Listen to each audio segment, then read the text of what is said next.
আজকে আমরা বানাচ্ছি হোমমেড চিকেন পকোড়া। প্রথমে চিকেনের পিসগুলো ছোট, ছোট করে কেটে নিলাম। তারপর আদা রসুনের পেস্টটা দিয়ে নিলাম। তারপরে একটু ভিনিগার দিয়ে দিলাম চিকেনে। তারপর একটু সয়া সস, একটু চিলি সস, তারপর একটা ডিম ফাটিয়ে দিলাম। তারপরে একটু ময়দা, একটু বেসন, একটু কর্নফ্লাওয়ার সবগুলো ভালো করে দিয়ে একটু নুন দিয়ে নিলাম। দেওয়ার পর ভালো করে লঙ্কার গুঁড়ো, তারপর জিরের গুঁড়ো যা, যা মশলা ছিল সবগুলো দিয়ে ভালো করে ম্যারিনেটটা করে নিলাম। তারপরে একটা কড়াইতে গরম তেলে চিকেনের পিসগুলো দিয়ে দিলাম। তাই দেখো কত সুন্দর হচ্ছে দেখো। তারপরে একটু হালকা আঁচে ভেজে নিলাম। পকোড়া পুরো রেডি হয়ে গেছে, গরম গরম পকোড়া। পাশে একটা ভাই আছে, আমি আগে ভাইকে দিলাম। খাও, খেয়ে বলো কেমন হয়েছে, দর্শকদের বলো। কেউ পুরো খাও খাও খাও আগে খাও।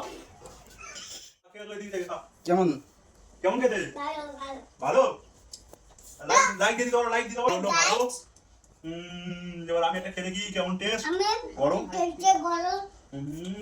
টেস্ট অসাধারণ টেস্ট। বানানো পকোড়া অসাধারণ অসাধারণ। আমি পকোড়া খেয়ে লাগি, তোমরা ভিডিওটা লাইক দিয়ে দাও, টাটা দিয়ে দাও।